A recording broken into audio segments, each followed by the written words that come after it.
أعوذ بالله من الشيطان اللعين الرجيم بسم الله الرحمن الرحيم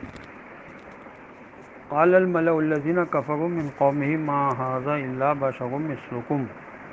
يريد أن يتفضل عليكم ولو شاء الله لأنزل ملائكة ما سمعنا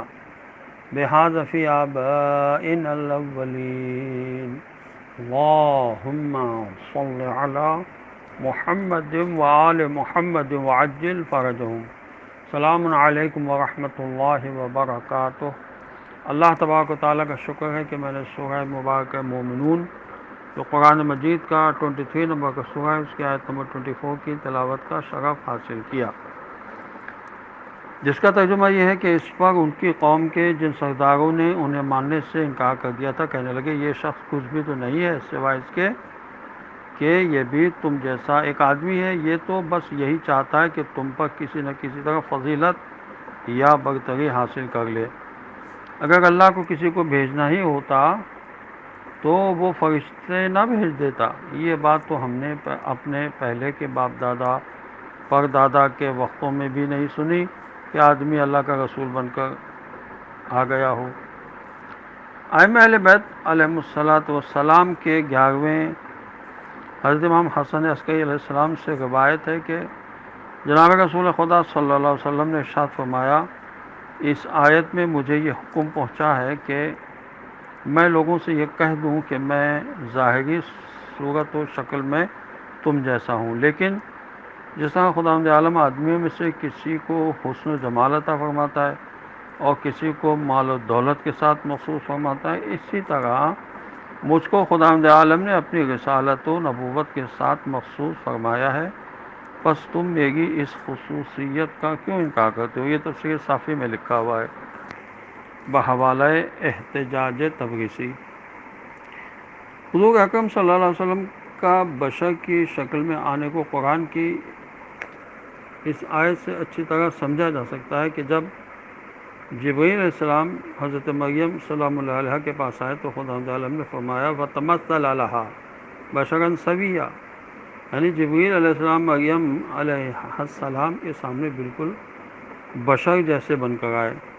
اسی طرح حضرت لوط علیہ السلام کے سامنے فرشتے خوبصورت لڑکوں کی شکل میں آئے تھے۔ اسی طرح ہمارے رسول صلی اللہ علیہ وسلم کی اصل حقیقت نور تھی، جیسا کہ خود قرآن میں فرمایا قد جاءکم من اللہ نور و کتاب مبین، سورہ مائدہ قرآن مجید کا 5 نمبر کا سورہ آیت کا نشان 15، یعنی تمہارے پاس اللہ کی طرف سے نور اور ایک واضح کتاب آئی ہے۔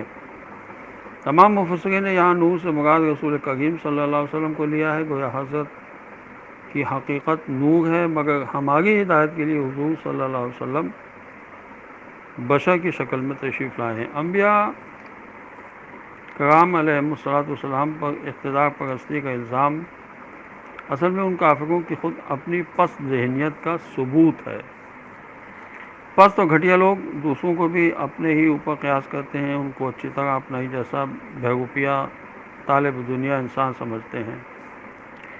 تمام گمراہ لوگوں کا متفقہ فیصلہ ہے کہ بشر نبی نہیں بن سکتا، جبکہ قرآن نے بار بار فرمایا ہے کہ تمام انبیاء کرام علیہ السلام انسان تھے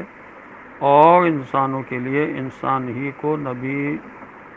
بن کر آنا چاہیے، اور مصلحین قوم کے لیے یہ جملے ہمیشہ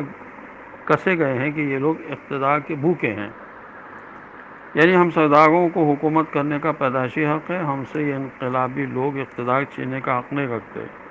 چودراہٹ ہمارے ہی لیے بنی ہے، اس لیے کہ یہ غدار ہیں اور ہر سزا کے مستحق ہیں۔ یاد رکھیے کہ جو بھی معاشرے کی اصلاح کے لیے اٹھے گا اسے یہ طعنے ضرور سننے ہوں گے، کیونکہ انبیاء علیہ السلام کا ایک مقصد احکام خداوندی کو عملاً نافذ کرنا ہوتا ہے، اسی لیے ان پر یہ الزام فوراً چشمہ کر دیا جاتا تھا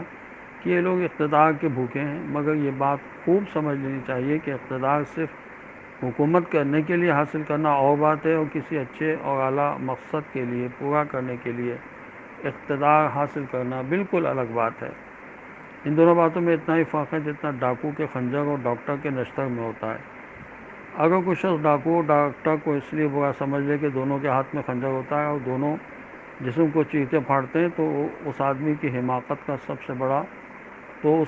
کو حماقت کا سب سے بڑا تمغہ ملنا چاہیے ہے۔ السلام علیکم ورحمۃ اللہ وبرکاتہ۔